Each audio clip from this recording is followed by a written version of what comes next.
Marciano Fanfics Teorías. Suscríbete al canal. Teoría Fanfic Novela.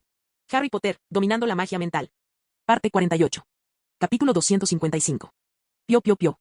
Quinn abrió los ojos y escuchó el trinar de los pájaros. Yacía de lado, inmóvil, observando cómo el despertador daba las 6. Levantó la mano sobre el reloj, en el instante en que las manecillas de los segundos y los minutos marcaron las 12, el reloj sonó, pero antes de que sonara por completo, su magia lo silenció. Quinn se puso de pie, se arrodilló y salió de la cama con el mismo pensamiento que tenía cada mañana al despertarse. ¿Para qué había puesto la alarma si se despertaba más temprano? Se acercó a la ventana y contempló los jardines de la mansión West, que brillaban con su verde exuberante y bien cuidado, como siempre. Hoy era su primer día de regreso a casa después del fin del año escolar, por lo tanto, era la primera vez que dormía en su propia cama. Mi cama de la residencia estudiantil es mejor, pensó. Debería haberla traído conmigo. Me pregunto si los elfos habrían intentado recuperarla. Quizás lo intente el año que viene. Después de ponerse la ropa de entrenamiento, Quinn fue a la propiedad y completó su rutina de ejercicios matutinos. Preguntándose si debería pasar por casa de Eddie porque se sentía un poco solo haciendo su rutina matutina sin él, pero decidió no hacerlo y finalmente envió una carta con una sola frase. Hermanos de ejercicio para siempre. Continuó su mañana duchándose para eliminar el sudor acumulado y finalmente bajó al comedor para romper el ayuno nocturno. Buenos días, dijo mientras acercaba una silla para sentarse a la mesa. George devolvió el saludo sin apartar la vista del periódico, mientras que Elliot levantó la vista un instante y lo saludó con una sonrisa radiante. La señora Rousey también lo saludó y le entregó a Quinn su pila de periódicos y revistas favoritas. Un vaso de leche voló hacia el comedor y aterrizó en la mesa frente a Quinn, mientras que los cubiertos pusieron más comida en su plato que en los otros tres. Él recogió el vaso y sonrió diciendo gracias, Pali tras probar la miel en la leche. ¿No vino Lia?, preguntó Quinn mientras comía. Está en el campo, no. Y sí, estará aquí esta noche, dijo la señora Rousey, mientras mezclaba miel en su té. Quinn tarareó mientras saboreaba los huevos y la pimienta que les habían espolvoreado especialmente para él. Se preguntó qué debería hacer ese día. Era su primer día en casa, así que holgazanear por la mansión y pasar tiempo con la señora Rousey era la opción principal. Pero también existía la posibilidad de salir al mundo no mágico y ver qué había de nuevo. Sopesó las opciones y decidió que lo mejor sería quedarse en casa los primeros días antes de aventurarse fuera. Abuelo, ¿cómo está Aegis? Aegis, o su nombre completo Aegis Warding Solutions, era la filial recién creada de West. Se fundó el año pasado con el libro de Quinn sobre protección de viviendas y edificios como su principal propuesta de valor. La última vez que Quinn supo de Aegis, no le iba muy bien, luchaba contra las protecciones de Goblin Nation, el gigante del mercado, que había sido la única opción durante siglos. Aunque Quinn confiaba en sus protecciones, comprendía el dominio de Goblin Nation en el sector y que Aegis tenía muchas probabilidades de fracasar como sus predecesores. Estamos perdiendo dinero, dijo George sin rodeos. Lo cual no sorprendió a Quinn. Dadas las condiciones del mercado, a Aegis le llevaría un tiempo siquiera alcanzar el punto de equilibrio, y mucho menos generar ganancias. Y Quinn sabía que lo que le importaba era si había alguna señal positiva sobre el futuro de la empresa. Hemos experimentado una afluencia de clientes débil pero constante. La mayoría de nuestra clientela se compone de personas que no pueden permitirse los centinelas fabricados por goblins, atraídas por nuestros grandes descuentos. En su primer año, Aegis redujo sus precios de servicio a niveles exorbitantes y perdía dinero con cada centinela, pero era la única manera de consolidarse en el mercado. También hay quienes han decidido complementar sus centinelas preexistentes con los nuestros, pero son pocos, en su mayoría entusiastas de los centinelas que están probando el nuevo producto. ¿Me suena?, preguntó Quinn. En efecto, existe una. Amelia Bones instaló nuestras medidas de seguridad en su casa cuando mejoró su sistema de protección, una decisión acertada, teniendo en cuenta que prácticamente ahora es ministra. Falla había sido destituido de su cargo. Las elecciones para el próximo ministro estaban muy reñidas y Amelia Bones ganaría sin duda alguna. Las elecciones eran simplemente una formalidad. ¿Y en serio?, murmuró Quinn. Eran buenas noticias, incluso excelentes. Que alguien como el jefe del DMLE/diagonal futuro ministro utilizara los servicios de su empresa era todo el apoyo necesario para entrar en el mercado de alta gama. ¿Y qué hay de lo que sugerí antes? ¿Dirigirnos a los padres de los magos de primera generación?, preguntó. Ha tenido resultados dispares. A algunas personas les encantó tener barreras protectoras alrededor de sus casas, mientras que otras rechazaron a nuestros clientes en cuanto supieron lo que vendían, cerraron la puerta de golpe. Quinn asintió con los labios fruncidos. No todos los magos de primera generación se llevaban bien con sus hijos magos, muchos se distanciaban de sus familias debido al mundo diferente en el que vivían. La incapacidad para conectar y hablar sobre intereses comunes provocaba rupturas en las relaciones, y los padres no magos culpaban a la magia de ello. Espero que al menos los padres con niños pequeños estén bien, dijo.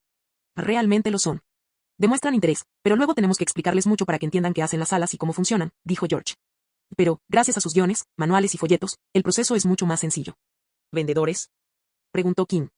En el lado no mágico, todos los magos de primera generación. Excelente. Por supuesto, la protección en sociedades no mágicas tenía sus limitaciones. Para obtener la aprobación de los ministerios de todo el mundo, donde Aegis se había lanzado el año anterior, la compañía necesitaba implementar redes nacionales de detección que permitieran rastrear las fuentes utilizadas por menores de edad. Por lo tanto, por razones de seguridad, Estatuto Internacional del Secreto Mágico, los niños de primera generación aún no tenían permitido usar magia en sus hogares. Cuando la conversación terminó, Elliot intervino y preguntó, joven amo, ¿cuáles son sus planes para este verano? ¿Va a viajar de nuevo este año? Tengo planes de salir del país, pero tendré que trabajar 1 o 2 días antes de volver a casa, dijo Quinn. Por lo demás, tengo intención de quedarme en casa. ¿Qué lugares planeas visitar? Suiza. Estoy planeando un viaje a Basilea, Suiza.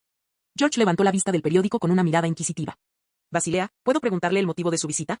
Quinn miró a los 3 adultos y decidió que era un buen momento. Si están libres ahora, me gustaría mostrarles algo a cada uno. Miró a George y dijo, es el motivo de mi visita a Suiza. Los tres adultos intercambiaron miradas antes de asentir. Pally, llamó Kim, y la elfa doméstica de la familia West entró en la habitación, deteniéndose junto a la silla de Kim y mirándolo con sus grandes y vivaces ojos. Por favor, tráeme la maleta de mi habitación, está en el suelo, en mi armario. Gracias. Papi salió corriendo y regresó medio minuto después con el maletín de confianza de Kim flotando sobre su mano. Kim le dio las gracias a Pally y dejó la maleta en el suelo. Con un gesto de la mano, la maleta se expandió y se transformó en un baúl enorme, lo suficientemente grande como para ocupar un tercio de una cama individual. La maleta se abrió y, en lugar del interior habitual con objetos comunes, tenía unas escaleras que conducían al interior. Cuando estéis todos listos, dijo Kim, pero el resto no estaba listo. Solo después de que todos desayunaran, las 4 personas se metieron en el equipaje de Kim. Ahora que lo pienso, es mi primera vez aquí, dijo Elliot, siguiendo a Kim. Yo también, dijo la señora Rousey, bajando con una mano en la barandilla. Yo también es mi primera vez, añadió George, completando así el trío de visitantes primerizos. Kim, junto con el grupo, recorrió una serie de pasillos repletos de habitaciones. Todo habría estado bien si eso hubiera sido todo, ya que era lo que George, Elliot y la señora Rousey esperaban, pero había cosas que les llamaron la atención. En el camino, se encontraron con algunas puertas inusuales. Vieron una puerta con runas grabadas en cada centímetro del panel y el marco. Al cruzar otra puerta, sintieron un escalofrío helado. Otra puerta en su camino vibraba ligeramente sobre sus bisagras. Atravesaron otra puerta, y a diferencia de las demás, que eran marrones, esta era de un rojo escarlata antinatural. Luego, se encontraron con 2 puertas enfrentadas, ambas abiertas, pero no podían ver nada en el interior, solo oscuridad total. Cuando se le preguntó sobre las extrañas puertas, Kim respondió, experimentos en curso. Ya estamos aquí, dijo Kim, de pie frente a una puerta común y corriente. Encendió la luz exterior, abrió la puerta y les hizo un gesto para que entraran. George, Elliot y la señora Rousey entraron por la puerta y entrecerraron los ojos al ver el contenido. Ante ellos había pilas del tamaño de una habitación llenas de monedas de oro, cofres del tesoro, estatuas, bolsas abiertas de joyas y piedras preciosas, y diversos objetos de oro. Pero todo en la habitación estaba encogido, y de una forma muy exagerada. George escogió una moneda del montón, era del tamaño de un alfiler pequeño. Observó la moneda encogida y luego los montones, su mente hizo algunos cálculos aproximados, y el resultado le hizo respirar hondo. Se volvió hacia su nieto, con los ojos muy abiertos. Kim, ¿de dónde sacaste todo este oro? Esto es mucho oro, miró las bolsas de joyas y, una vez más, su mente añadió valor. Les tomó un poco más de tiempo, pero Elliot y la señora Rousey también se detuvieron ante la enorme cantidad de oro y joyas. Para ambos, era la primera vez que veían tal riqueza fuera de una de sus numerosas bóvedas bancarias. Me embarqué en una aventura dentro de Hogwarts, dijo Kim sonriendo. El final de esa aventura fue un enorme salón repleto de tesoros dorados, todos para que yo los reclamara. George entrecerró los ojos mirando a su nieto. ¿Te refieres a una de esas cajas fuertes de las que nos hablaste? Kim asintió. Le había hablado a George sobre las bóvedas después del secuestro de Sim, y a los demás miembros en ocasiones posteriores. Y aunque sabían de la existencia de las bóvedas, no tenían acceso a su contenido, los desafíos, las recompensas, los peligros que enfrentó y sus heridas. Por eso quieres ir a Basilea, dijo la señora Rousey. Kim asintió. No tiene sentido que todo este oro se quede aquí acumulando polvo. Sería mejor guardar toda esta riqueza en mis bóvedas, cobrar los intereses e invertirla. También me gustaría empezar a hacer mis propias inversiones. George pareció interesado de inmediato. ¿Qué tienes en mente? Tengo algunos objetivos en la comunidad mágica, pero principalmente me gustaría invertir en el mundo no mágico. Para ello, necesito ayuda. Si pudieras ponerme en contacto con alguien que pueda gestionar inversiones en el mundo no mágico, te lo agradecería. George suspiró. Había esperado que Kim invirtiera en el mundo mágico, ya que eso se ajustaba más a su estilo. Pero asintió. Buscaré a alguien que pueda asesorarte en materia de inversiones. Kim sonrió. Tenía mucho dinero, y su fortuna aumentaba día a día, pero sabía que mantenerse rico requería esfuerzo y planificación, y necesitaba ser rico para poder dedicar los próximos años de su vida a investigar la magia. Incluso si nunca pasaba hambre, ni le faltaba ropa, ni se quedaba sin hogar por su condición, para continuar con su investigación necesitaría capital, y estas inversiones financiarían dicha investigación. Por muy extensa que fuera. Después de que salieron de la maleta, George preguntó, ¿y los hermanos de los que me hablaste? ¿Cómo se llamaban? Los gemelos Weasley, ¿verdad? ¿Cuáles son sus planes? Acaban de graduarse, abuelo. Les llevará un tiempo montar su tienda de bromas. Pero sus planes y preparativos son lo suficientemente sólidos como para que puedan empezar a trabajar pronto. ¿Crees que serán rentables? Kim asintió. Estoy completamente seguro de que serían rentables. Al fin y al cabo, no solo planifiqué su negocio, sino que también les ayudé con el producto. Si a eso le sumamos su competencia, no hay ninguna posibilidad de que su negocio fracase. George puso la mano sobre el hombro de Kim, lo miró a los ojos y dijo con aire de satisfacción, estoy orgulloso de ti, hijo. Gracias. Así que voy a confiar en ti e invertir la misma cantidad de dinero familiar en las mismas áreas que tú.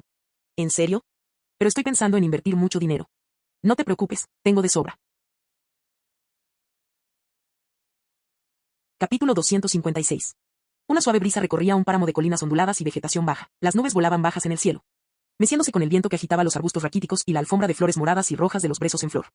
En lo profundo de esas tierras, lejos de los animales que pastaban y de los pastores, Kim estaba solo, sin más sonido que el canto ocasional de un pájaro posado en un árbol raquítico.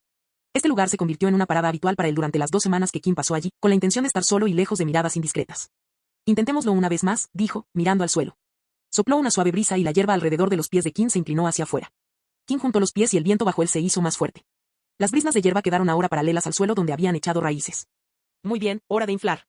Con un estallido de magia, los fuertes vientos arrancaron los pies de Kim de la hierba. Se quedó inmóvil, con la espalda recta y los pies juntos como un soldado en posición de firmes. Kim mantuvo la barbilla en alto, pero sus ojos estaban fijos en el suelo, desvaneciéndose lentamente. Recordó los primeros días, cuando incluso la tarea inicial de levantar los pies del suelo era ardua, y fracasó innumerables veces, incontables para otros, él sabía exactamente cuántas veces había fracasado. Bien, esto va bien, murmuró, y entonces todo dejó de funcionar. Kim dominaba la parte de levantarse del suelo, pero le faltaba maniobrabilidad, no podía girar ni moverse en ninguna dirección que no fuera hacia arriba. Por enésima vez, intentó moverse, pero de inmediato el viento se descontroló y su cuerpo, en pleno ascenso, entró en un frenesí. Suspiró, había gritado mucho por la conmoción durante las últimas 2 semanas, pero ahora ya no le importaba. Una luz azul envolvió su cuerpo, deteniendo su impulso, y lo guió suavemente hacia el suelo. Con el cuerpo tendido en el suelo, Kim contemplaba el cielo azul, con los labios apretados en una línea blanca. Desde la tercera habitación de la bóveda del arquitecto, donde había logrado volar en un arrebato de ira, Kim sabía que podía lograrlo de nuevo, y esta vez sin que la ira alimentara su magia. Se incorporó y pensó en las 2 últimas semanas de continuos fracasos al intentar volar utilizando la magia del viento. Según la clasificación personal de Kim, existían 2 maneras de realizar una tarea mediante la magia. La primera era lo que él denominaba el método directo, mientras que la segunda, el método indirecto. Por ejemplo, cortar un objeto con un hechizo de corte era el método directo, mientras que cortarlo con una hoja de viento era el método indirecto. Lo mismo ocurría con el vuelo. El método de vuelo de Kim era indirecto, a través de la magia del viento. ¿El método de Voldemort es directo o indirecto?, se preguntó. El método directo para volar implicaría un hechizo o magia creado exclusivamente para ello, y aunque Kim sabía por tradición que Voldemort había logrado volar, desconocía si se trataba de un vuelo verdadero. Da igual, no es que me lo vaya a decir si le pregunto. Kim se levantó del suelo, o tal vez me lo diga si le pregunto con educación y delicadeza. Únete a él, se rió, vale, vale. Kim negó con la cabeza y se puso de pie, estiró los brazos y empezó a practicar. Los vientos se retorcían bajo su influencia, recuperando la fuerza para ejecutar sus órdenes. Su cuerpo se elevó en el aire como siempre, y como siempre, su control se hizo añicos. ¿Qué me estoy perdiendo?, suspiró, y, para variar, en lugar de usar arresto momentum, conjuró una burbuja a su alrededor, con su cuerpo fijo en el centro, siempre mirando hacia arriba. La burbuja rebotó contra el suelo, desplazándose libremente por los pantanos sin rumbo fijo. No me digas que es un cliché, ¿verdad? Kim rompió la burbuja y aterrizó de pie. No se pierden nada por intentarlo, dijo. Entonces, ¿cómo les fue? El viento es libre, el viento es ilimitado, el viento no tiene restricciones. Bueno, veamos si la jerga funciona. Kim relajó los músculos de su cuerpo, pasando de una postura rígida a la más relajada posible. Soplaba el viento y Kim frunció el ceño. Mantener el cuerpo relajado parecía contradictorio con lo que estaba haciendo. Dejó de escalar y se mantuvo suspendido a tan solo 30 centímetros del suelo. Thomas Edison dijo una vez, no he fracasado. Simplemente he encontrado 10.000 maneras que no funcionan. Y las palabras de Edison resonaron en Kim. Él no era ajeno al fracaso, probablemente fracasaba más que nadie a diario. Pero cada fracaso le brindaba a Kim una perspectiva sobre lo que estaba haciendo mal. Reflexionó sobre lo que había compartido en sus numerosos intentos fallidos. ¿Y cómo puedo aprender a volar?, pensó. Y no era como volar un pájaro, no, era un principio diferente. El principio de vuelo de los aviones tampoco funciona. ¿Un jetpack? Bueno, sí, he estado usando propulsión para ganar altitud, pero he estado haciendo algo más que un simple jetpack. El método de vuelo del jetpack era el que más se acercaba a su aplicación prevista, pero un jetpack real no era lo suficientemente versátil como para igualar a sus contrapartes ficticias, y él quería esa versatilidad. ¿Existe algún método para lograr esta versatilidad? Se le ocurrió una idea. Fue una inspiración. Una inspiración extraña, surgida en un momento inoportuno, un momento en el que jamás imaginó que encontraría inspiración. El recuerdo de su cuerpo saltando desde la torre de astronomía cruzó por su mente. Recordó la imagen del rostro aterrorizado de Frear y lo que sintió en ese instante. Había un pensamiento latente de confiar en su magia, pero otro, latente en la sombra del primero. Entrégame a mi magia. En ese momento, solo existían Kim y su magia, y en cierto modo, había renunciado al control que había mantenido con tanta firmeza. Intentémoslo, pensó, con la intención claramente reflejada en sus ojos. Kim relajó completamente su cuerpo y, en lugar de usar sus músculos para controlarlo, se dejó llevar por el viento. Su rostro, que se había caído por la debilidad en su cuello, se elevó con la brisa, como una marioneta, el viento controlaba su cuerpo. En la terminología de Kim, él utilizaba el método indirecto para controlar su cuerpo. Usar sus músculos era el método directo, mientras que usar el viento era el método indirecto. Esto es incómodo, dijo, pero podemos solucionarlo. Y, en efecto, estaba funcionando, sentía que podía volar libremente si se lo proponía en ese momento. Vamos a volar, apareció una sonrisa, y el viento se apoderó del lugar. Tras arrancar unas briznas de hierba bajo sus pies, Kim alzó el vuelo, no solo ascendiendo, sino también girando en distintas direcciones. Se colocó paralelo al suelo y, con un pensamiento, se lanzó hacia adelante como un superhéroe volador. Bohu gritó mientras se retorcía y se agitaba en el cielo, era emocionante y estimulante, era como volar en su forma de animago, pero un poco diferente. En su forma de animago, volar era natural después de un tiempo, sin mucho esfuerzo, pero seguir volando requería esfuerzo. Sí, esto es incómodo, dijo Kim, flotando en el aire. Sus movimientos eran inestables, y si giraba demasiado rápido, su cuerpo se doblaba bruscamente y le dolía. Necesito encontrar la manera de arreglar esto. ¿Cómo lo hice en la bóveda? Cerró los ojos, pensó en la caja fuerte e inició un sencillo proceso mental de 3 pasos, observar, reflexionar y crear. Recordó lo que había hecho instintivamente durante su arrebato de ira, ya lo había hecho antes, pero ahora esperaba obtener nuevas perspectivas con un avance significativo. En su memoria, sintió el viento contra su piel. Era similar a lo que sentía ahora, pero diferente. Y es más pesado, pensó, reflexionando sobre su observación, es como si estuviera desplazando el viento hacia la esfera. En un arrebato de furia, creó una esfera de viento giratoria a gran velocidad, algo imposible en su forma habitual. Mantener esta esfera requería mucha magia y concentración, y era más bien el resultado del deseo de seguridad de Kim, siendo la protección su característica principal y el vuelo un efecto secundario. Su mente divagó entonces hacia el gran lago, concretamente hacia cómo usaba la magia del agua para nadar. Se cubría con una lágrima de agua tranquila y manipulaba el agua a su alrededor para moverse. Kim se preguntó si podría aplicar el mismo método aquí, mientras volaba. Bien, ya es suficiente por hoy, dijo Kim antes de dirigir su mirada al horizonte. Ahora era el momento de la prueba. Se volvió invisible y alzó el vuelo. Voló a corta distancia por encima del árbol, a 20 metros del suelo, observando el paisaje que pasaba velozmente ante él, las colinas, las vacas, los búfalos, las ovejas, sus pastores, las montañas rocosas. Entre otras cosas típicas del páramo. Kim se adentró en el campo, entre casas y pequeñas comunidades, y sobrevoló a la gente que vivía su día a día, dejando tras de sí solo una ráfaga de viento en el suelo. A medida que Kim aumentaba su velocidad, empezó a sentir la resistencia del viento. No podía mantener los ojos abiertos, y cuando lo intentaba, se le secaban al instante, mientras que el viento le provocaba un escozor en la piel. Kim decidió aplicar su técnica de natación y creó una bolsa de aire a su alrededor para solucionar el problema, lo que impidió que las fuertes y rápidas ráfagas de viento lo alcanzaran. Sonrió, con el problema resuelto, salió disparado, volando más rápido que cualquier helicóptero e incluso más rápido que algunas aves veloces. Ese día, en algunos lugares corrían rumores de que la gente oía gritos agudos provenientes del cielo, que pasaban zumbando a su lado, pero al alzar la vista no veían nada. Pronto, los rumores se extendieron desde lugares lejanos y se dieron cuenta de que no era un zumbido en sus oídos. Fue captado por un programa matutino de una cadena de televisión por cable y catalogado como el testimonio de un profesor especializado en avistamientos de ovnis /diagonal extraterrestres. Kim logró volar. Cambio de escena. Era el día antes de que Kim partiera para su viaje de 2 días a Suiza, y tenía algo que hacer antes de irse. Contempló el edificio blanco como la nieve que se alzaba imponente sobre las demás tiendas del callejón Diagon. Se detuvo ante las puertas de bronce pulido, custodiadas por 2 duendes con uniformes escarlata y dorado. Al subir los escalones y entrar en Gringotts, los guardias del banco le devolvieron la reverencia. Atravesó la segunda puerta plateada sin prestar atención al letrero de Gringotts. No estaba allí para robar nada, así que no había necesidad de pagar. Otro par de duendes lo condujeron a través de las puertas de plata. Entró en los vastos salones de mármol, donde un centenar de duendes más estaban sentados en altos taburetes detrás de un largo mostrador, anotando en grandes libros de contabilidad. Pesando monedas en balanzas de latón y examinando piedras preciosas con anteojos. Había tantas puertas que salían del salón que era imposible contarlas, y aún más duendes guiaban a la gente dentro y fuera. Se dirigió a un cajero automático y se quedó de pie frente al mostrador, esperando a que el elfo del banco le hablara. Habla, dijo el duende de la caja registradora tras una espera de 10 segundos, mirándolo con sus ojos penetrantes y calculadores. Buenos días, dijo Kim con una sonrisa. Estoy aquí porque quiero vender algo de valor hoy, y espero que Gringotts me ofrezca una buena cantidad de dinero por ello. El contramaestre Goblin, Ripok, observó al humano que tenía delante. Para su especie, era difícil distinguir a los humanos entre sí, salvo por algún rasgo llamativo o si eran famosos. Ripok, entrenado para identificar humanos debido a su profesión, concluyó que se trataba de un niño. Ripok entrecerró los ojos, dudaba de que Kim tuviera algo de valor, como afirmaba. ¿Qué quieres vender?, preguntó Ripok sin rodeos. Kim sonrió y sacó de su bolsillo una cajita de terciopelo morado del tamaño de la palma de la mano, colocándola sobre el mostrador del duende. Kim le hizo un gesto al duende para que se acercara y viera la caja. El duende la tomó, pero al abrirla, no encontró un anillo como esperaba. En su lugar, había una moneda de oro sobre el cojín de terciopelo. Esto, murmuró Ripok, mirando la moneda que tenía en la mano. Cada moneda de Gringotts acuñada en el banco estaba encantada con una magia especial para su identificación. Este hechizo solo lo realizaban los duendes, aquellos que trabajaban en la casa de la moneda de Gringotts, y los humanos desconocían el hechizo, solo sabían que Gringotts podía identificar las monedas auténticas. Así que, cuando Ripok vio la moneda en su mano, cuyo diseño no reconocía, pensó que era falsa, pero ese pensamiento se vio interrumpido al sentir la magia de los duendes sobre ella. Ripok levantó la vista de la moneda y preguntó, ¿qué es esto? Kim sonrió, estoy aquí para vender un galeón de Gringotts de 1000 años de antigüedad. Ripok respiró hondo. Una moneda milenaria. Gringotts guardaba dibujos de monedas antiguas en sus archivos, pero no estaba seguro de tener un galeón milenario en su colección. Volvió a mirar la moneda, y ahora se encontraba ante una pieza importante de la historia de los goblins, algo que debería pertenecer a los goblins y no a las manos de un humano. Necesitaba comprarlo, sin importar el precio. Pero eso escapaba a su control, y la moneda en cuestión era demasiado importante. Si su afirmación es cierta, entonces Gringotts podría considerar comprar este galeón, dijo Ripok, fingiendo indiferencia. Para ello, tendré que llamar a un erudito trasgo especializado en monedas antiguas que pueda verificar su afirmación, añadió, levantándose de su silla. Así que, si no le importa, ¿podría acompañarme a una sala de espera donde podamos hablar de esto con más detalle? No me importa. Estupendo. Ripok sonrió ampliamente. Sígueme, te llevaré a la habitación. Podría haber llamado a alguien más para que acompañara a Kim, pero eso era demasiado complicado, y no podía arriesgarse a perder prestigio por traer un objeto tan valioso de vuelta a la nación Goblin. Por lo tanto, Ripok decidió quedarse con Kim durante todo el proceso. Indícame el camino, dijo Kim sonriendo. Pero tengo otra petición.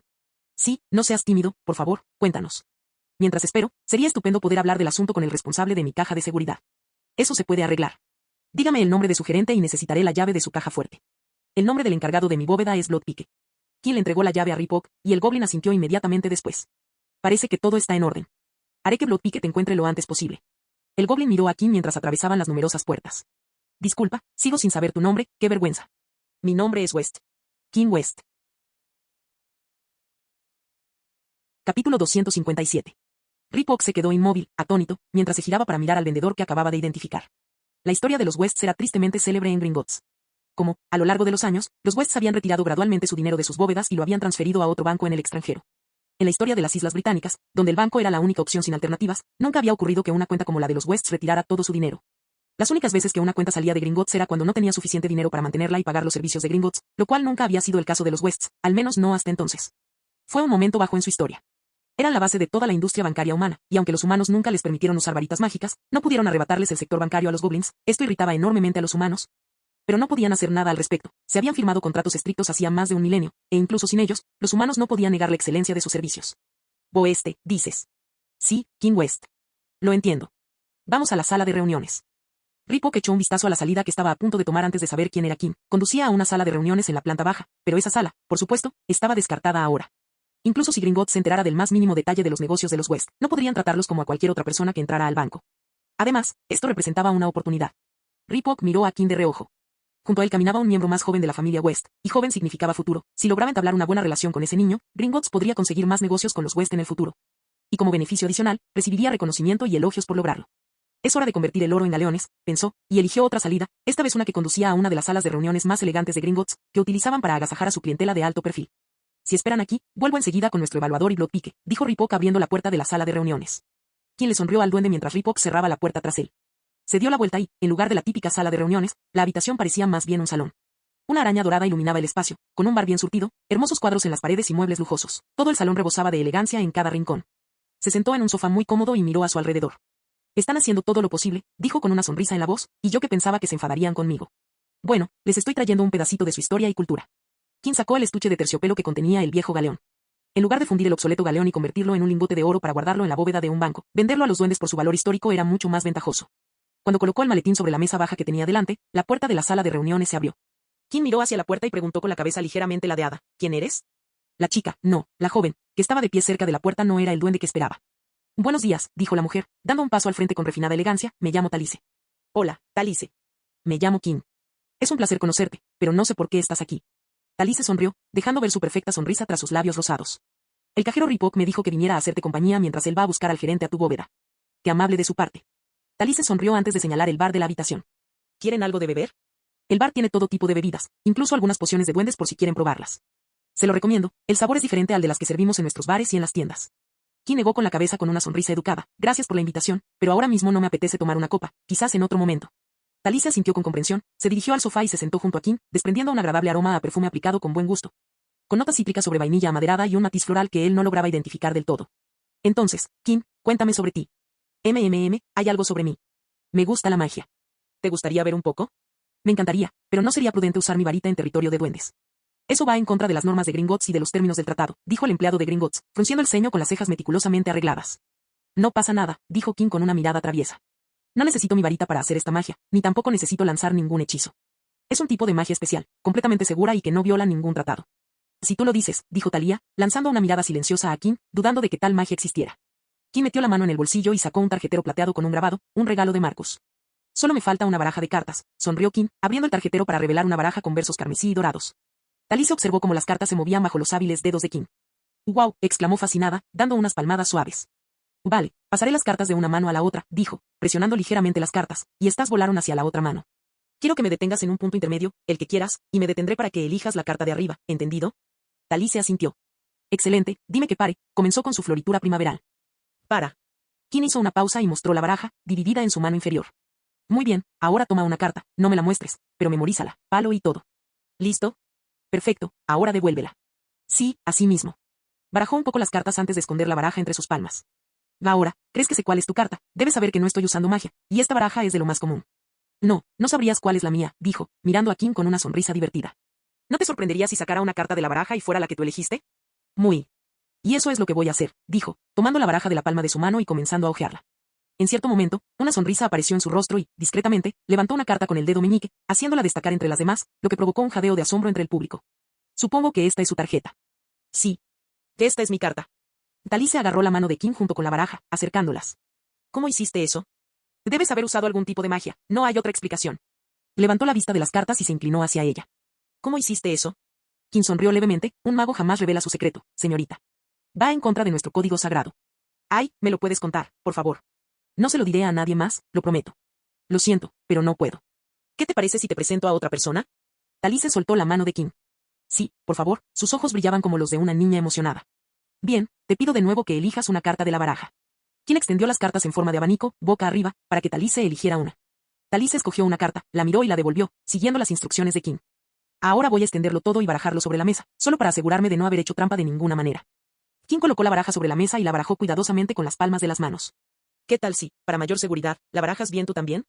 Talise se inclinó hacia adelante, con su collar de plata colgando de su cuello descubierto y su blusa ligeramente escotada. Bien, ahora fíjate en mis manos para asegurarte de que no estoy haciendo trampa. Asintió, con la mirada fija en la mano de King, que se cernía sobre la baraja de cartas. King puso de repente el dedo sobre una carta. Lo presiento, esta es tu carta. Estoy seguro. Giró ligeramente el borde de la carta para darle la vuelta y revelar unas de diamantes. No, esa no es mi carta.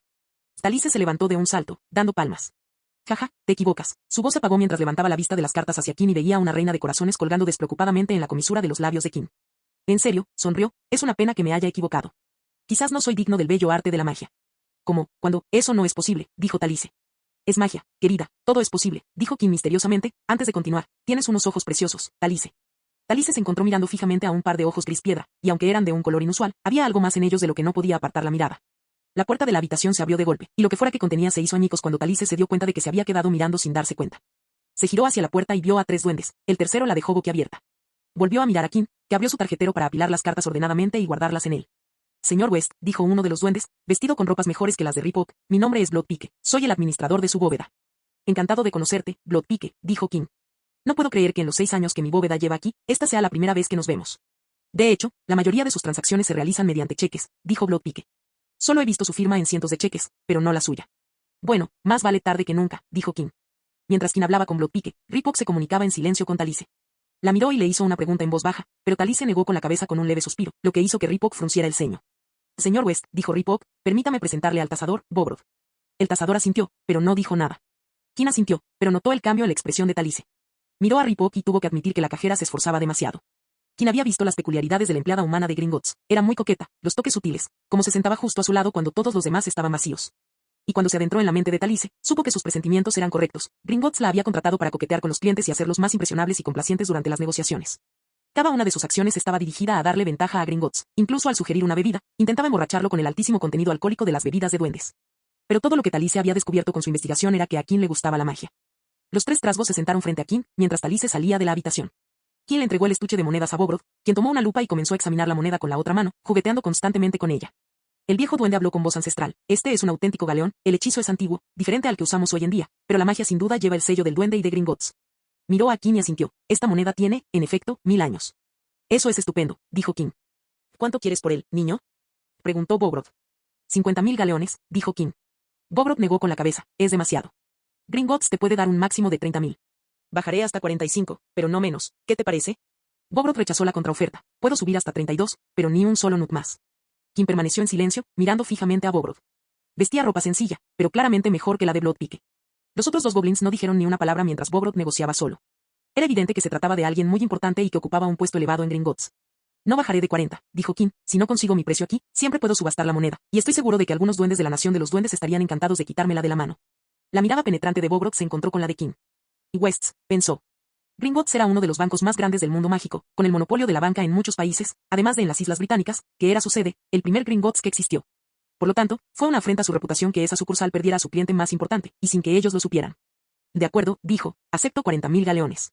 Quería negarse y decirle al niño que podía probar suerte en las subastas, pero aquello tenía que ver con su historia, y la moneda debía pertenecer a Gringotts, no a la vitrina de un particular. Estupendo, sonrió King, metió la mano en el bolsillo y sacó 2 monederos más. ¿Te gustaría comprar una guadaña y un hueso de nudillo? Los tengo aquí.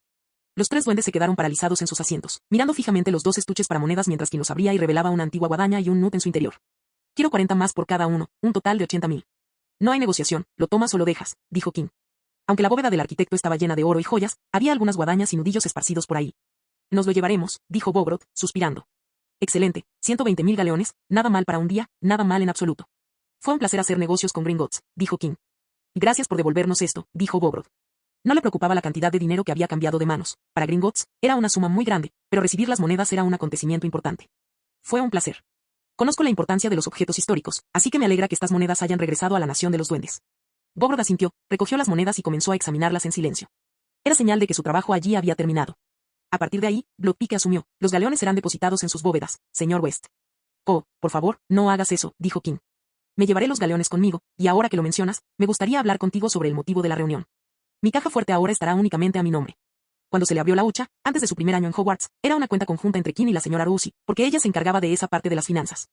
Y depositaba una cantidad fija en la cuenta de Kim cada mes como parte de su paga. Pero tras heredar la fortuna del arquitecto, Kim decidió dejar de recibir la asignación familiar. Un paso más hacia su independencia. Discutió con su abuelo sobre su decisión. Kim no quería el dinero, mientras que George deseaba seguir recibiendo la asignación. Kim argumentó que ya contaba con sus regalías y su nueva fortuna, por lo tanto, no necesitaba una asignación. Si bien George se mantuvo firme en que Kim aún estaba estudiando y que era su responsabilidad mantenerlo hasta que estuviera listo, lo cual, según George, no sucedería antes de que Kim comenzara su aprendizaje con Alan de Badeley. Si Kim no se equivocaba, George continuaría apoyándolo con una asignación si realizaba más aprendizajes después del primero, algo que Kim había considerado. Tras una hora de idas y venidas, el nieto y el abuelo llegaron a una decisión de mutuo acuerdo.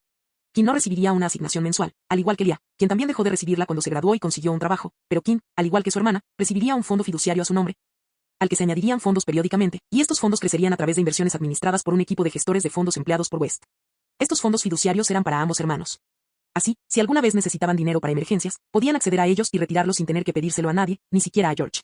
Lo cual, en esencia, seguía siendo una paga semanal, pero con trámites adicionales. George West, al igual que sus nietos, era orgulloso y obstinado. Los depósitos mensuales cesarán a partir de septiembre. Además, pondré un límite de 20.000 galeones a la caja de seguridad, y me gustaría que me avisaran cuando el dinero en ella supere ese límite, dijo Kim antes de coger un sobre. Estas son las instrucciones que quiero que se apliquen a mi caja de seguridad cuando cambie de propietario el 1 de septiembre. Bloodpike tomó el sobre y se lo guardó en el bolsillo. Lo examinaría más tarde. Era de un administrador de bóveda que gestionaba cuentas de alto nivel. Esta cuenta no se acercaba ni de lejos a su nivel habitual, pero, al ser una cuenta del oeste, se la habían asignado y la había aceptado. Se preguntó si esta cuenta le sería útil, pero, teniendo en cuenta las instrucciones que le había dado Kim, planeaba mantener su fortuna en Gringotts, al igual que la de su familia. Entendido, dijo, haré los cambios necesarios. Gracias, dijo Kim, mirando a Bobrod. Había otra razón por la que había venido hoy, y al principio iba a hablar del otro asunto con Bloodpike, pero, como Bobrod tenía mucha más autoridad, iba a tratar con él. Señor Bobrod, dijo Kim, tengo otro asunto que quisiera tratar con usted. Bobrod levantó la vista de las monedas. Sí. ¿Qué es?, preguntó, satisfecho con las ganancias del día. Quiero hablar contigo sobre esto. Quien le entregó un trozo de papel al duende, es solo para que lo veas. Bobrod recogió la hoja y la desdobló, en ella había una sola palabra. Y déjanos en paz, dijo el viejo trasgo con una voz más grave de lo habitual para un trasgo. Rip-Ock y Bloodpike miraron a Bobrod, estupefactos por la repentina orden, pero la obedecieron de todos modos, dejándolo con Kim. ¿Qué te impulsó a sacar a colación este tema?, preguntó Bobrod con voz sombría. Pasó la página y le mostró a Kim la palabra que había escrito. Horrocrux. Marciano Teorías Fanfic. Capítulo 258. ¿Qué te llevó a mencionar eso? Kim miró fijamente al viejo duende, que lo observaba con ojos penetrantes, una postura cautelosa y el trozo de papel firmemente sujeto entre sus largas uñas. Así que ya sabes lo del Horrocrux, dijo Kim. Eso es buena señal. No, no lo es. Incluso la mera mención de semejante magia vil es un presagio de desgracia y una invitación a la desgracia, dijo Bobrod, mostrando los dientes. Oh, vamos, no es para tanto. Bobrod arrugó el papel que tenía en la mano y golpeó la mesa con el puño. No es tan malo, muchacho. Hablar de esta magia vil como si no fuera nada serio solo puede significar que no sabes nada al respecto. Lo sé, señor Bobrod, dijo Kim, entrelazando los dedos sobre sus muslos. Un Horrocrux, la magia mediante la cual un mago corta una parte de su alma a través de un asesinato a sangre fría y la oculta en un objeto fuera del cuerpo, uniendo así el alma principal al plano de los vivos. Incluso si la envoltura mortal se destruye, logrando así la inmortalidad, o al menos una especie de inmortalidad. Bobrod miró a Kim con ojos desconcertados. Entonces, señor Bobrod, sé que es un Horrocrux y por qué se considera una de las magias más viles que existen. Bobrod no se movió ni un centímetro. Su mirada estaba fija en el niño humano que tenía delante. Lo que había imaginado que sería un día glorioso para recuperar una pieza histórica de su cultura se estaba convirtiendo en algo completamente distinto. Estaba seguro de que, años después, al recordar aquel día, esta conversación le vendría a la mente antes que el recuerdo de haber obtenido un fragmento milenario de su legado. Te lo pregunto de nuevo, jovencito. ¿Por qué sacaste a colación este tema? Los goblins, la raza terrestre que posee un conocimiento supremo sobre maldiciones y cómo romperlas. Aunque se han consolidado como poseedores de oro, cuando se trata de romper maldiciones, cualquiera con un mínimo de conocimiento y sentido común recurriría a los goblins. En otra época, Bobrod habría inflado el pecho y arrugado la nariz.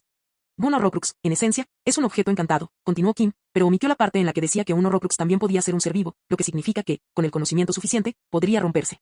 Así que te pregunto, duende, ¿tiene tu especie alguna forma de romper un Horrocrux? La diadema de Rowena Ravenclaw y la copa de Helga Hufflepuff, dos valiosas reliquias creadas por los fundadores de Hogwarts. Aunque su creador no despertaba interés en Kim, le intrigaba profundamente que, según los rumores, ambas poseyeran propiedades mágicas, desconocía la naturaleza de dichas propiedades y deseaba descubrirla. Desafortunadamente, ambas estaban contaminadas por el alma de Voldemort, y antes de que Kim pudiera siquiera soñar con estudiarlas, necesitaba extraer los fragmentos de alma sin destruirlas. Y por eso estaba allí, preguntándole a un duende al que conocía por primera vez sobre un tema que le provocaba cautela e inquietud. Pero no había forma de evitarlo. Había intentado encontrar un método por su cuenta. Había buscado en la biblioteca de Hogwarts y en la sala de los menesteres. Pero en ningún sitio había encontrado uno que no implicara la destrucción del receptáculo del alma. Bogrod no respondió de inmediato, sino que observó a Kim, tratando de comprender de dónde venía la pregunta. ¿Por qué el niño humano quería saber sobre magia oscura, donde había aprendido sobre su existencia? ¿Por qué deseaba crear un Horrocrux? No quiero crear un Horrocrux, duende, dijo Kim, sobresaltando a Bogrod. No te extrañes, se te nota en la cara. Además, respeto demasiado la santidad de mi alma como para dividirla y mantenerla fuera de mi cuerpo. Tan solo pensar en dividir su alma le producía asco a Kim, era lo único que había traído consigo a este mundo, la única posesión que realmente le pertenecía. ¿Cómo puedo creerte? Preguntó Bogrod. No tienes por qué creerme, dijo Kim. Si quisiera crear un Horrocrux, no te lo habría pedido a ti, un trasgo de alto rango, sentado en tierra de trasgos dentro de Gringotts, con varias personas al tanto de nuestra reunión. No. Habría encontrado a un trasgo que supiera del Horrocrux, me habría reunido con él en secreto y, tras obtener la información, lo habría matado para asegurarme de que mi secreto permaneciera oculto para siempre. Ahora bien, señor Bogrod, dígame, ¿conoce algún tipo de duende, algún método para destruir un Horrocrux? Bogrod y Kim se miraron fijamente durante un buen rato antes de que el primero suspirara. No, no tenemos un método para destruir un Horrocrux. Hemos intentado encontrar uno, pero nunca hemos logrado descifrar cómo despojar a un objeto de su alma. La magia de los olvidados por Dios utiliza el alma etérea para proteger los objetos terrenales. Kim no mostró ningún cambio en su expresión, pero suspiró para sus adentros con decepción. Lo entiendo, dijo, es una lástima entonces. Esperaba aprender algo nuevo hoy, pero parece que no será así. Bogrod miró a Kim con incredulidad. ¿Acaso pedía un Horrocrux solo para aprender algo nuevo? Si quería aprender algo nuevo, buscaría magia conocida y respetable, ¿para qué un Horrocrux?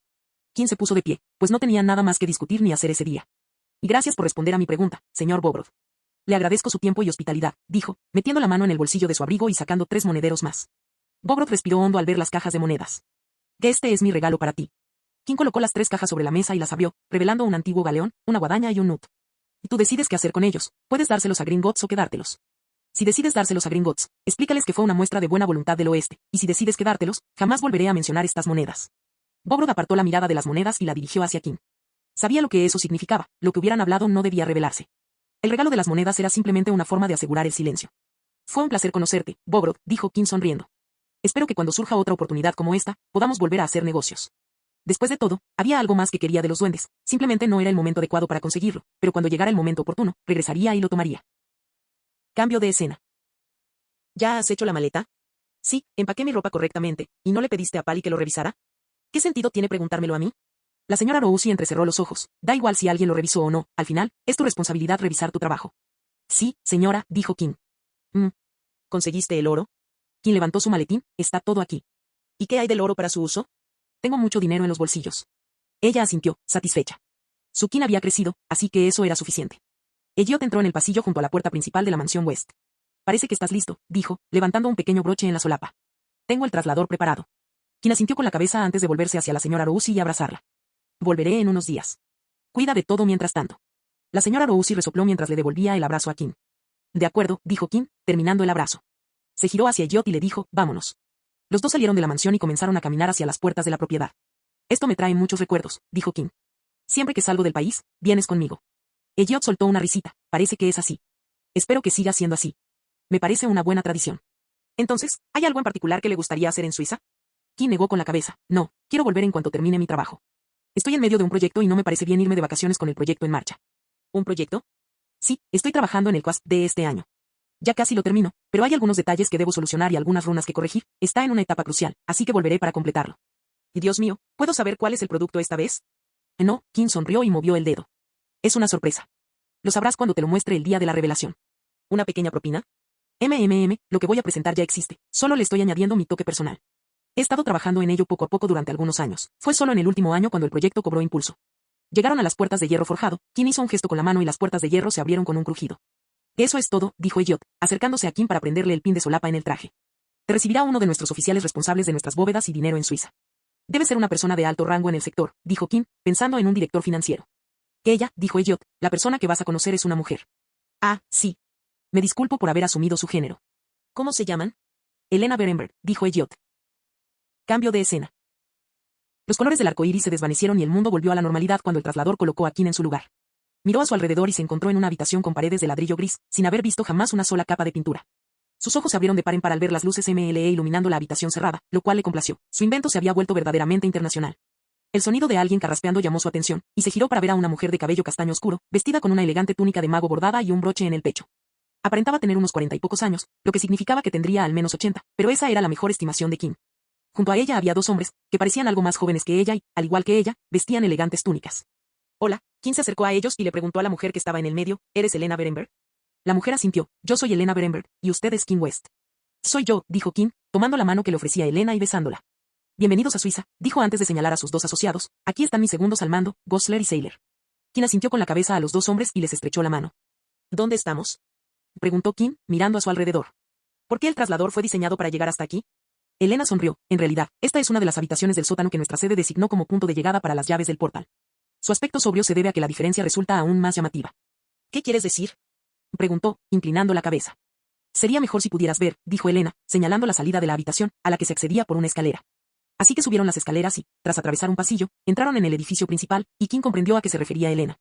Kim había visto muchos edificios con una estética interior impresionante, pero la sede occidental en Suiza era sin duda uno de los edificios más cautivadores que jamás había visto.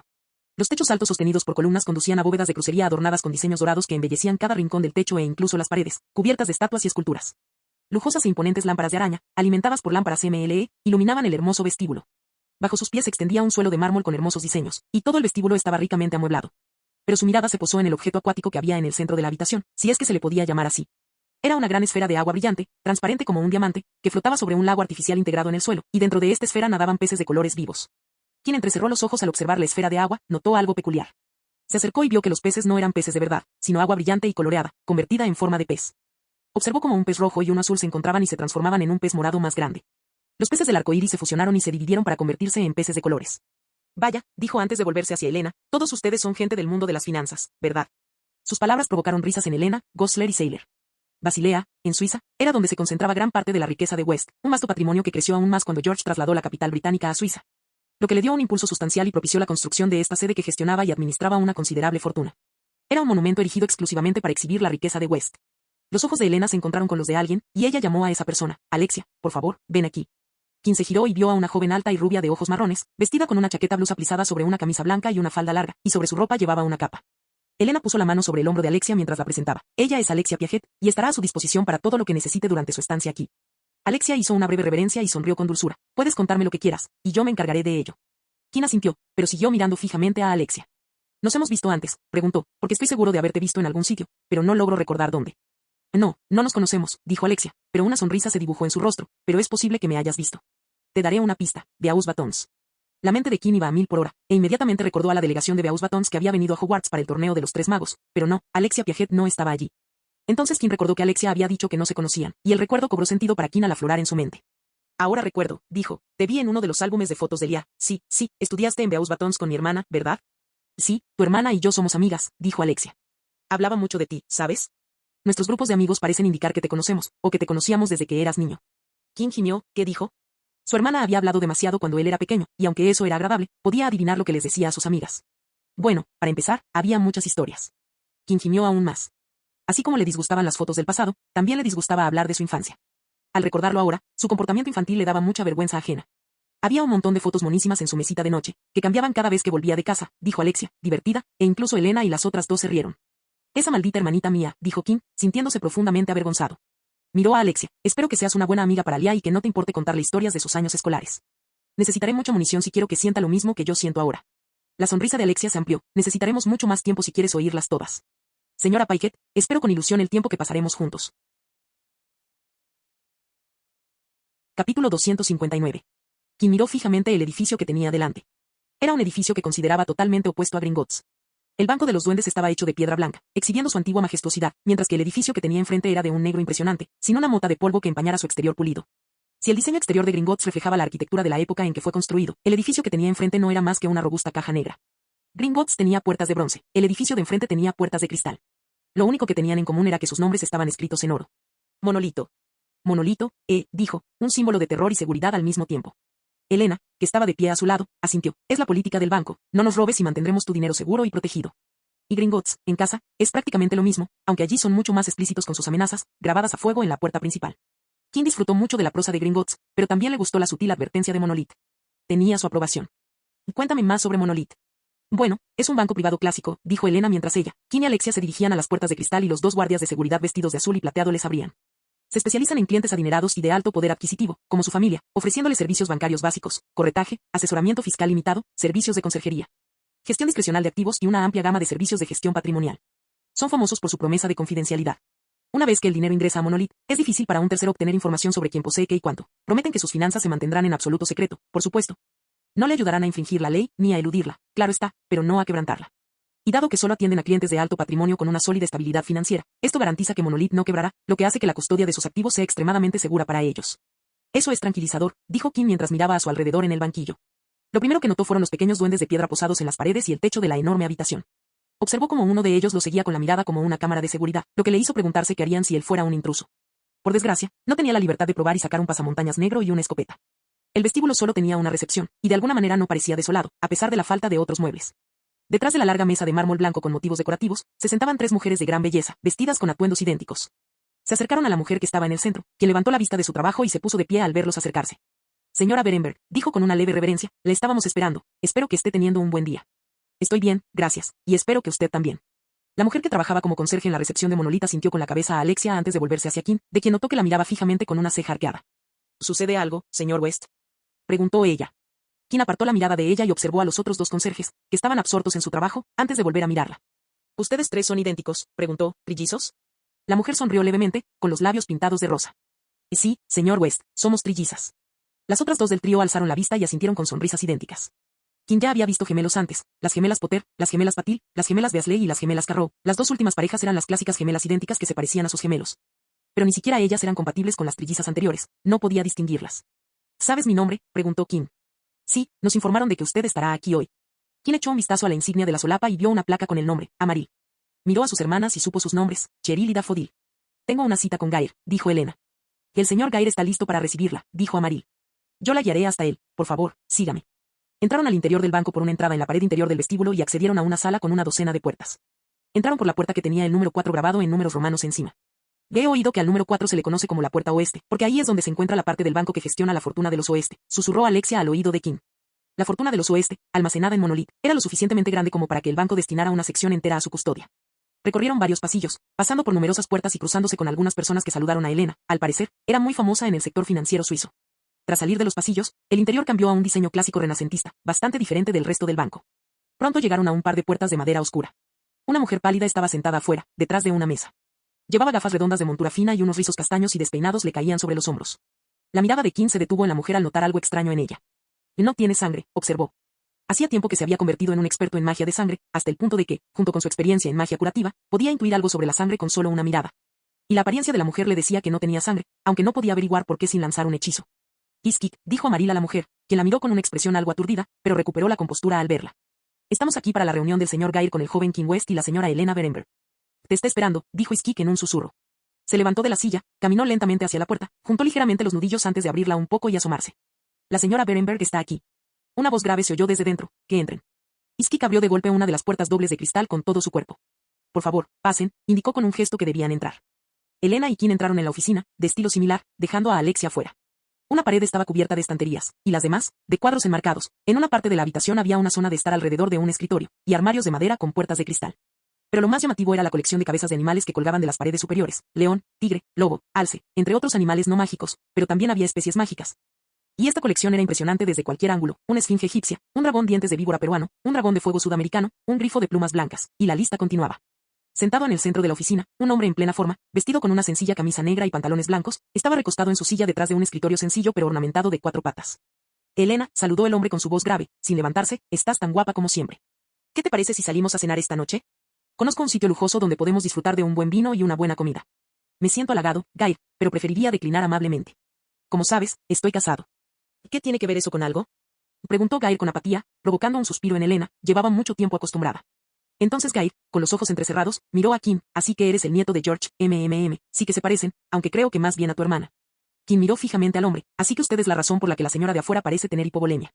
En el instante en que lo vio, supo exactamente por qué la secretaria, Iskik, tenía poco volumen sanguíneo. Eres un observador, dijo Gair, sonriendo con los ojos enrojecidos. Levantó la mano, que descansaba sobre el brazo de la silla, y apoyó su rostro pálido y enfermizo, mucho más pálido que el de Iskik, en la palma. ¿Qué me delató?, preguntó con voz divertida. Claramente eres un vampiro, dijo Kim. Soy yo, dijo Gair, indicándoles que se sentaran. Kim miró a Elena, pero ella no pareció sorprendida, lo que significaba que conocía el rostro del hombre, y, bueno, ¿por qué no lo haría? Este hombre, Gair, no ocultaba su raza. Kim se sentó frente a Gair, quien aún lucía una sonrisa relajada. Segundo punto, Gair arqueó ligeramente las cejas, la joven de afuera, su nombre. Iskik, de origen maya, y su significado. Mujer de sangre, miró a Gair a los ojos, quien ahora sonreía. Solo espero estar equivocado sobre la historia de la señora Iskik y el origen de su nombre. Ah. Cuéntame, preguntó Gair con curiosidad. Eres un vampiro, y me imagino que eres uno muy viejo. Sí, supongo que sí. Digamos que empecé a trabajar para tu familia cuando tu bisabuelo era joven. Quien entrecerró los ojos. Era mayor de lo que había imaginado. Si eres tan viejo y se llama Skik, espero que no sea su nombre real, o al menos no su nombre de pila, y que tú se lo hayas puesto. Yo le puse ese nombre, sonrió Gair, cuando nació. Los labios de Kin se tensaron. Sus sospechas eran ciertas. Fue creada para ser su bolsa de sangre, dijo Kin, mitad afirmación, mitad pregunta. Aunque no tienes que preocuparte por ella, lo está haciendo por su cuenta y está siendo generosamente recompensada. ¿Es la única? Ahora sí. Lo que significa que hubo otros antes. Bueno, si esa es su decisión, supongo que no es asunto mío, dijo Kin antes de presentarse formalmente. Encantado de conocerle, señor Gair. Soy Kin West. Ah, todavía no me he presentado, ¿verdad? Me llamo Idris Gair y, como habrás adivinado, soy un vampiro. Trabajo como jefe de cuentas para la región oeste en Monolith, además de ser socio de la empresa. Eres interesante, Kin West. Kin se encogió de hombros. Entonces, señor Gair, ¿cómo llegó a trabajar para mi familia?, preguntó. No hace falta que me llame señor Gair. Con Gair o Idris basta, dijo Gair, observando a Kin con curiosidad. En cuanto a tu última pregunta, el monolito es un banco que permite que varias razas trabajen para él. Yo empecé en el nivel más bajo, pero cuando el padre de tu abuelo tomó el mando, yo ya ocupaba mi puesto actual y sigo ahí. Ellen intervino y aportó un dato. Gair es un gestor excepcional en Monolith. A diferencia de los demás, que trabajan con varias cuentas, Gair gestiona una sola sección y se centra exclusivamente en los fondos de West. Su familia tiene dinero de sobra, demasiado para mí, dijo Gair. No puedo diversificar, aunque quisiera, debido a la cantidad de trabajo que tengo solo con su dinero aquí en el banco. No me interesa abrir más cuentas. ¿Así que he oído que vienes a depositar una gran suma de dinero?, preguntó Gair. Kin asintió. Encontré más oro y me gustaría guardarlo en mi caja fuerte aquí. Podemos hacerlo, dijo Gair. Mi equipo y yo somos responsables de administrar su cuenta personal. Debo decir que es una de las cuentas personales de más rápido crecimiento en los últimos tiempos. Su caja fuerte está lista, solo necesitamos cargarla con dinero y estaremos en pleno funcionamiento. Entonces, ¿cuánto piensa invertir? Muchísimo, sonrió Kin. Bueno, dijo Gair, poniéndose de pie, vamos, hagamos un depósito. Capítulo 260. Kin, Elena y Alexia caminaron junto a Gair y Skik mientras atravesaban el intrincado laberinto que era Monolith. Un dato curioso sobre el banco, dijo Gair, su primera ubicación estaba en una montaña, literalmente en una montaña. Skik, cuéntales eso. Skik, que caminaba con Elena y Alexia, quienes iban detrás de Kin y Gair, habló sobre la historia del banco. Los fundadores, dos enanos, Bromrag y Dummak, deseaban la montaña para crear la primera sede del banco. Y como todo el lugar era una sola estructura hecha de roca tallada, lo llamaron el monolito. Gair soltó una risita. Técnicamente, era algo en idioma enano, pero por mucho que lo intente, no puedo pronunciarlo, y la mayoría de nuestros clientes tampoco, así que lo cambiaron a Monolith. ¿Qué pasó con el lugar en las montañas?, preguntó Kin. Deslizamiento de tierra, dijo Gair. Maldita sea, debe ser rocoso. Gair se rió. Sí, debió de ser rocoso, muy bueno. Así que los enanos fundaron Monolith, ¿eh? ¿Y cómo te convertiste en socio?, preguntó Kin. Bueno, llevo mucho tiempo en el banco, obviamente soy uno de los mejores empleados, y después de trabajar aquí durante tanto tiempo y hacer las cosas bien, las estrellas se alinearon y me recompensaron con un puesto de menor responsabilidad, dijo Gair antes de suspirar. Aunque no me gusta el trabajo extra que me han dado. Juro que solo me dieron un sorbo de sangre para poder darme trabajo. Eso no le decían nada a Kim, pero a juzgar por su impresión del vampiro, probablemente habría arruinado la carrera de una o dos personas, quizás muchas más, para llegar a ese puesto. Las intrigas de oficina, dijo Kim, deben de ser difíciles. No tienes ni idea, chico. Kim notó que los pasillos llevaban un rato con una ligera pendiente descendente. Estaba seguro de que habían abandonado la superficie hacía mucho tiempo y ahora se encontraban bajo tierra. Pronto, las paredes se transformaron en mazmorras, con muros de piedra tosca. Solo el suelo permanecía liso y plano. Finalmente, llegaron a un ascensor con una puerta de celosía, paredes y suelos con pequeños agujeros a través de los cuales se podía ver. Un enano corpulento, de pelo rizado y barba puntiaguda, estaba sentado afuera, desplomado en una silla con los pies colgando hacia adelante. Al ver que el grupo se acercaba, se puso de pie. Arsek, ¿cómo estás hoy?, preguntó Gair en alemán. Maestro Gair, es raro verlo en las minas, dijo Arsek, recién identificado, respondiendo en alemán, pero con un fuerte acento. Ya sabes cómo es agradable bajar a las minas y oler todo ese oro tras las puertas, dijo Gair antes de coger una llave. Me gustaría usar el ascensor. Arsek miró la llave y luego al grupo, especialmente a Kim, Elena y Alexia, que no formaban parte del monolito. Como desee, maestro Gair. Arsek abrió la puerta e invitó al grupo a entrar. Dentro, Arsek sacó un llavero con docenas de llaves y, con destreza, extrajo una. Delante de él, junto a la puerta, había otra docena de cerraduras sin marcar. Arsek tomó la llave y la insertó en una de las cerraduras sin marcar antes de mirar a Gair, quien insertó la suya en la única cerradura que quedaba a su lado de la puerta. Tras asentir con la cabeza, giraron las llaves y un rastro mágico de color amarillo terroso recorrió el ascensor. El ascensor comenzó a descender con un ligero temblor antes de detenerse y acelerar horizontalmente y luego en varias direcciones diferentes a lo largo de los ejes vertical y horizontal. Arsek, cuéntales a nuestros invitados algo sobre el ascensor. El enano miró a los tres no monolititas y sacó pecho mientras hablaba. El ascensor es especial. Para despertar al bebé, acarició la pared, necesitas dos llaves, una del empleado y otra del ascensorista, como yo. Sin ambas, el ascensor no se moverá. Señaló la cerradura sin marcar. La llave del empleado se introduce en una cerradura, pero el ascensorista debe elegir la llave y la cerradura correctas para encender el ascensor, dijo con orgullo, antes de ponerse serio. Solo el fabricante del ascensor sabe cómo funciona, y nadie más, así que solo la llave correcta en la cerradura correcta lleva a la gente al lugar correcto. Al cabo de un rato, el ascensor se abrió y el grupo salió, con Arsec sentado en otra silla colocada fuera del ascensor. No subestimes a los enanos, dijo Gair. Son extremadamente inteligentes, maestros de la ingeniería y la construcción mágica. Pero la mayoría prefiere quedarse con los de su especie y, por lo tanto, no dominan los idiomas humanos. Si los oyeras hablar enano, te darías cuenta de lo inteligentes que son. Quinn asintió con la cabeza, comprendiendo por qué Arsec hablaba alemán.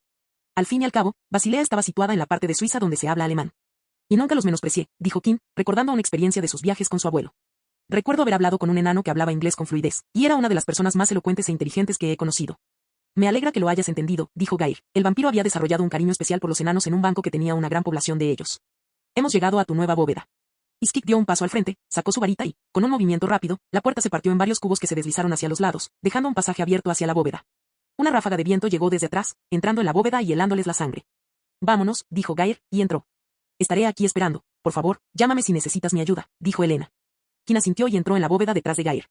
Sintió una oleada de magia recorrer su cuerpo al cruzar el umbral. Todo tuyo, dijo Gair, señalando la caja fuerte vacía. Quinn examinó el lugar. Esto apenas va a funcionar. Bueno, seguro que se te ocurre algo.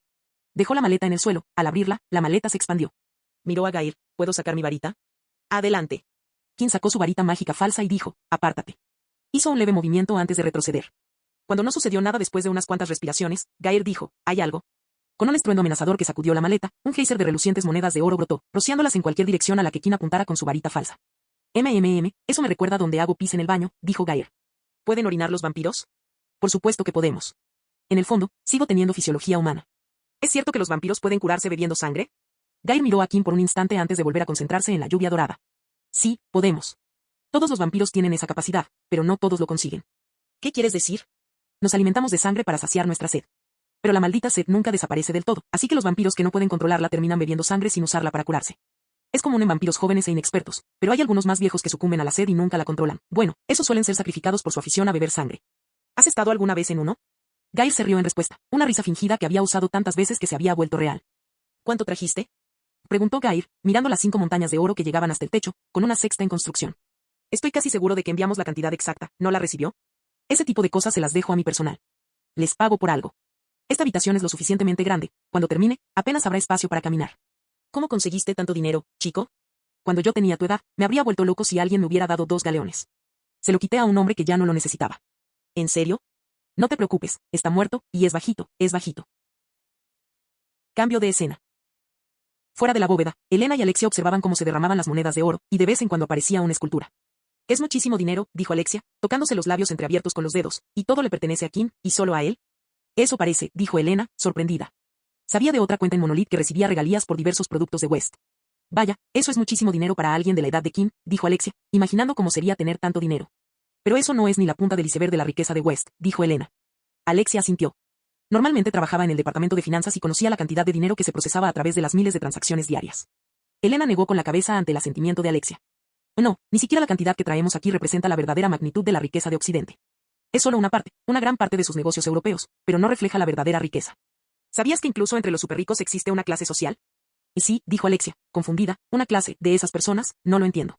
Y yo tampoco lo entendí hasta que alcancé cierto punto en mi carrera, dijo Elena. Pero existen 3 clases de superricos, la clase baja, la clase media y la clase alta. Alexia frunció el ceño.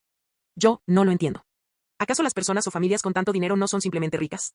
Son ricos, tienen más dinero del que necesitarían en toda una vida, de eso no hay duda, pero eso no significa que sean todos iguales, dijo Elena. La clase baja está formada por personas cuya riqueza está ligada a un solo negocio. Por ejemplo, si toda la fortuna de West estuviera ligada a Magifax, pertenecerían a la clase baja de los superricos. ¿Por qué se considera esto de mal gusto? ¿Acaso Magifax no es enorme? Mi madre decía que cambió la forma en que se hacían las cosas en su empresa. Sí, Magifax es revolucionario, pero eso limita la riqueza de Occidente a Magifax. Si, por alguna razón, Magifax quedara obsoleto debido a la aparición de algo mejor, o si sus servicios se deterioraran, el valor de la empresa se desplomaría, reduciendo así su patrimonio neto. Aunque Alexia no veía posible que Magifax fallara, asintió ante la situación hipotética. ¿Y cómo se soluciona esto?, preguntó. Te conviertes en una clase media súper rica, dijo Elena como si fuera lo más natural del mundo. Señora Berenberg. No me mires así, déjame explicarte y lo entenderás, dijo Elena, riendo suavemente. La clase media súper rica es aquella que no pone todos sus huevos en la misma canasta. Cuando la riqueza de una persona no proviene de una sola fuente, sino de muchas fuentes diferentes. Ah. Ya entiendo. Dijo Alexia, y su voz hizo que Elena retrocediera un poco. La familia West es de clase media, ¿no? Tienen tantos negocios que, aunque uno fracase, los demás seguirán generando ingresos, así que no tienen que preocuparse por perder toda su fortuna al distribuirse. Alexia recordaba Magifax, MLE, Lunar Developer, que eran solo las más recientes, y había muchos otros sectores en los que West había estado trabajando durante décadas. Tienes razón, justo a tiempo, dijo Elena. La clase media superrica no tiene por qué preocuparse, pues su riqueza está tan ampliamente distribuida que, incluso si pierden muchos de sus negocios, estarán a salvo. La clase media superrica posee cantidades de dinero aparentemente ilimitadas, puede ejercer una enorme influencia política si decide usar su poder, y su riqueza continúa acumulándose por mucho que intenten regalarla. Elena estaba segura de que, en lo que respecta a los negocios puros, nadie estaba mejor posicionado que los West, ya que estaban diversificados no solo a través de industrias sino también a través de países. Lo que les proporcionaba un nivel de diversificación sin parangón en las comunidades mágicas. Pero te equivocas en una cosa, Alexia, dijo Elena. Los West no son de clase media, son de clase alta, súper ricos. Para entonces, Iskik ya se había acercado a las dos jóvenes para escuchar su interesante conversación. La clase alta es la verdadera élite adinerada, rica por generaciones. Son miembros de la realeza, la nobleza o un linaje de riqueza que se remonta a la historia documentada. No poseen empresas, poseen países. Son miembros de la realeza saudí, oligarcas rusos, nobleza europea o estadounidenses adinerados. Estas personas no utilizan bancos como Monolith, ni contratan a personas como nosotros para administrar sus activos. ¿Por qué? Porque su riqueza es mucho más difícil de cuantificar. Es bastante fácil calcular el valor de una empresa, y ahí lo tienen, el valor de una clase baja o alta. Pero la clase alta no acumula riqueza así, dijo Elena con una leve risita. Imagínate tener el tesoro nacional de un país como tu cuenta bancaria. Son dueños directos de empresas estatales que no están abiertas al público en general. Incluso pueden ser dueños del mismo terreno donde se fundó el país. ¿Necesitas dinero para gastar? Escribe una carta al Departamento del Tesoro del país y la nación se convierte en tu billetera andante. La riqueza de estas familias es sumamente estable gracias a su gran diversificación, y la única forma de arruinarla sería derrocar a todo un país. ¿Y su influencia política? O bien mueven los hilos entre bastidores o son directamente jefes de Estado. Alexia parecía atónita. ¿Pero por qué nunca he oído hablar de esta gente? Porque se esfuerzan al máximo por permanecer ocultos. Esa gente proviene de países subdesarrollados o pobres, y no quedaría bien gastar dinero mientras tu país lucha contra la pobreza, explicó Elena. ¿Pero has oído hablar alguna vez de Abates, de Italia? ¿La familia de la madre de Elia? Preguntó Alexia. Sí, son una familia que ya estaba allí antes de la fundación de Italia. Puede que no tengan poder en la parte móvil del país, pero en lo que respecta a la parte mágica, no hay nadie más importante que Abate. Al igual que los West, dirigen algunos negocios, e incluso esos negocios pueden estar en decadencia. Eso es solo una fachada que la familia usa para hacerse un nombre. Incluso si todos esos negocios fracasaran, no afectaría a Abate. ¿De entonces? ¿O este? Preguntó Iskik, hablando por primera vez. Elena miró a la joven silenciosa. Fue casi al mismo tiempo que tu jefe empezó a trabajar con los West, cuando el entonces cabeza de familia comenzó a invertir en países más pobres. Bajo su mandato, los West sacaron a relucir el potencial de esos países y ascendieron de la clase media a la clase alta. La siguiente generación consolidó la posición. George West, quien llegó después de la consolidación, optó por centrarse en el negocio propiamente dicho, ya que estos países podían crecer por sí solos y solo necesitaban orientación ocasional. Su hijo, Adam West, se aventuró en el mundo móvil, pero esta aventura se vio interrumpida por su prematura muerte. Leah West, la siguiente en la línea de sucesión, parece estar enfocándose en el mundo mágico debido a la reciente llegada de nuevos productos innovadores. Aunque su hermano menor, Elena señaló a Kim dentro de la bóveda, Kim West parece haberle pedido a alguien que le ayude a invertir su recién adquirida fortuna en el mundo móvil. Todo indica que los West van a diversificar aún más su patrimonio con esta nueva generación.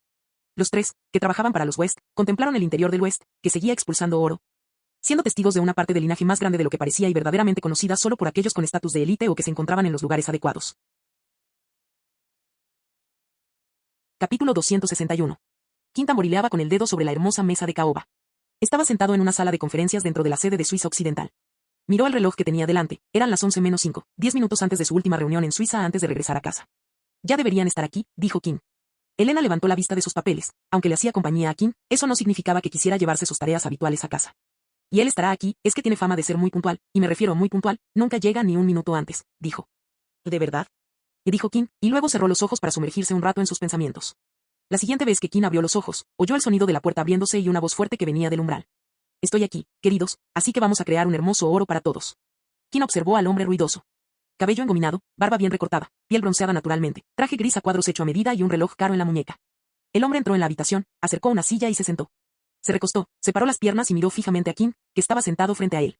Así que eres Kim West, ¿eh? Vaya, eres joven y tienes muchísimo dinero, haber nacido en cuna de oro significa que todo es muy fácil. Sería mejor que no lo hicieras. Elena intentó decir algo, pero Kim levantó la mano. ¿O lo eres? Preguntó Kim. ¿De verdad? ¿No me conoces?, preguntó el hombre, parpadeando sorprendido. Por supuesto que no. ¿Debería reconocerte? Aunque notó el acento estadounidense. La amplia sonrisa del hombre se ensanchó aún más. Me gustas, me gustas, me gustas. El hombre se inclinó hacia la mesa, apoyó los codos en ella y tamborileó con los dedos rápidamente. Me llamo Jerome Walker, pero soy más conocido como el corredor. Es un placer conocerte, sonrió. Bueno, señor Walker, he oído que usted puede ayudarme a invertir mi dinero en el mundo no mágico. Así es, dijo el hombre, alzando las manos y moviendo los dedos. Soy el corredor, el intermediario entre el mundo mágico y el mundo no mágico. Cualquier cosa que desees del mundo no mágico, la conseguiré, no importa de qué se trate, el corredor la encontrará para ti. ¿Y cómo se inició usted en este fascinante negocio, señor Walker? Preguntó Kim. El corredor de bolsa se recostó en su silla y tamborileó con los dedos. Mi padre es mago y mi madre no, o al menos eso me dijeron, pero ¿quién puede decir eso en Estados Unidos? Kim arqueó una ceja ante esto. Conocía las leyes estadounidenses, según las cuales los magos de primera generación eran separados de sus familias debido a la historia de la casa de brujas en el país y criados por el ministerio hasta que completaban sus estudios. Lo mismo se aplicaba a los huérfanos. Pero esta era la primera vez que Kim veía a alguien así.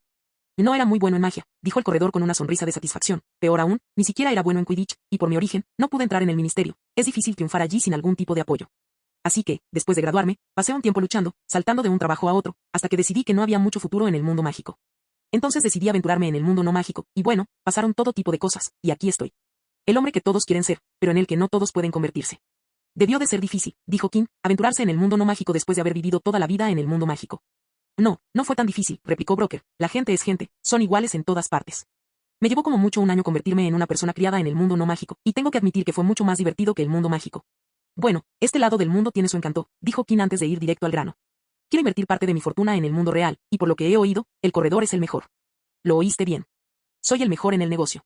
Cuando empecé, era el único, muchos han intentado seguir mis pasos, pero ninguno ha superado al original, y por eso me llaman el corredor. Así que dime qué quieres adquirir y yo te lo conseguiré. El corredor de bolsa miró al chico que tenía delante. ¿Qué podría desear un chico de su edad? Un coche, tal vez un ordenador, una consola de videojuegos o cualquier otra cosa que un adolescente malcriado pudiera desear hoy en día. Quiero empresas. La mano del corredor, que había estado acariciándose la barba, descansaba sobre su barbilla mientras inclinaba la cabeza. ¿Qué había dicho el chico? ¿Empresas? Quizás no había oído bien. Disculpe, no entendí. ¿Podría repetir lo que dijo? Quiero comprar empresas. El corredor se inclinó lentamente hacia adelante. ¿Empresas? ¿A qué te refieres? Bueno, tengo algunas en mente que quiero comprar. La mayoría ya cotizan en bolsa, así que tendremos que comprar acciones, o si contactas con los accionistas que quieran liquidar algunas de sus acciones, no me importaría comprarles directamente. Hay dos que aún no cotizan, pero una de ellas lo hará pronto, así que quiero comprar muchas durante la salida a bolsa. El corredor abrió la boca, la cerró y repitió el proceso varias veces antes de pronunciar finalmente unas palabras. ¿Quieren comprar empresas? ¿Quieren comprar acciones? ¿En la bolsa? Ustedes, incluso saben lo que son las acciones. Y claro que sé lo que son las acciones, dijo Kim, frunciendo el ceño. Tú puedes hacerlo, ¿verdad? ¿O necesito buscar a otra persona? Esto hizo que el corredor volviera a la carga. Por supuesto que puedo.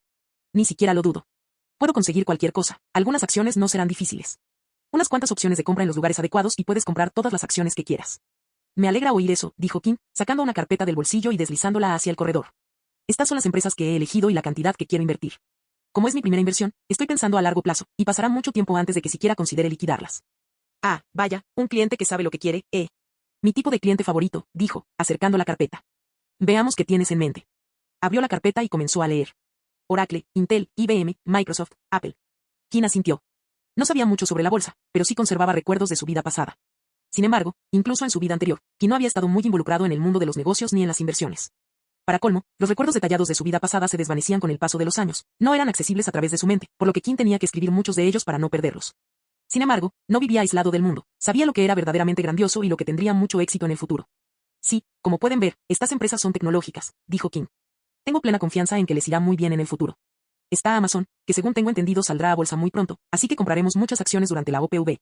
Además, me gustaría que estuvieran atentos a Google. Kim también estaba deseoso de aprovechar el estallido de la burbuja de las .com para invertir más y consolidar su posición en el sector tecnológico. Y si pasan la página, verán que he elegido algunas empresas más que no son del sector tecnológico porque quiero diversificar un poco, dijo Kim. Monster Beverage Corporation, una empresa de bebidas, Jack Henry y Associates, que también es una empresa tecnológica, pero del sector financiero, y Cerner, también una empresa tecnológica, pero del sector sanitario. Así que la he incluido por separado, como hice con la anterior. Incluí Best Buy y Ross Stores, tiendas minoristas que creo que tendrán éxito. Kansas City Southern es una compañía ferroviaria que investigué un poco y que incorporé a último momento. United Health Group, porque el sector de la salud solo va a crecer, así que es una opción obvia. A continuación, me gustaría invertir en Berkshire Hathaway. Finalmente, quiero firmar con Nike porque el baloncesto está en pleno auge, así que quiero aprovecharlo y subirme a la ola. Y eso es todo. ¿Qué opinas? ¿Tú podrías hacerlo? El corredor tenía la mirada fija en las hojas. Había oído lo que Kim había dicho, pero la mayor parte no le había llegado, ya que su atención estaba centrada en los números impresos en el papel. ¿Qué cantidades tan absurdas son estas? Miró brevemente a Kim. ¿Por qué tiene que comprar tanto? ¿Acaso añadió un cero de más o algo así? No es que no hubiera negociado esa cantidad. Había gente que quería que comprara antigüedades u obras de arte, y esas cosas tenían precios desorbitados. Pero esto sería algo completamente distinto, y se esforzaría al máximo para asegurarse de que estas inversiones en empresas tan importantes no causaran un gran revuelo ni atrajeran atención no deseada. Necesitaría invertir esas sumas poco a poco, durante un largo periodo, para mantenerlas ocultas de miradas indiscretas. De acuerdo, dijo el corredor, lo organizaré. En realidad, quería invertir más, dijo Kim, cruzándose de brazos. ¿Qué? Tuve que reducir mi inversión a la mitad porque mi abuelo dijo que quería igualar mis inversiones, y pensé que aumentar la cantidad más allá de eso podría provocar un cambio importante en el mercado, algo que no quiero. Combinar la cantidad. Elena interrumpió la conversación. Sí, necesitaríamos una respuesta sobre lo que piensas hacer por Kim, pero eso estaría vinculado a un fondo relacionado con George West, y eso es obvio, pero esperamos absoluta discreción de tu parte en este asunto. Y el doble de la cantidad, dijo el corredor, mirando los papeles mientras hacía los cálculos. Eso lo cambiaba todo, ahora tendría que pedir favores y presionar mucho para mantener la operación en secreto. Lo conseguiré, pero costará más. Será mucho trabajo y me quitará mucho tiempo. No hay problema, dijo Kim, señalando a Elena. Por favor, contacta con la señora Berenberg, que pagará tus servicios. Recuerda que estos pedidos son independientes, así que debes facturarlos por separado. Lo que quieras, dijo el agente antes de recostarse en su silla, agotado mentalmente tras la breve reunión. ¿Por qué no pediste un coche, un yate o un avión? Podría tener las llaves en tus manos antes de que termine el mes. Esto llevará al menos un año, probablemente más. Kim se encogió de hombros. En ese momento, no necesitaba un yate ni un avión, prefería volar y nadar solo, o incluso un coche con la capacidad de aparecerse en su currículum. Fin del video.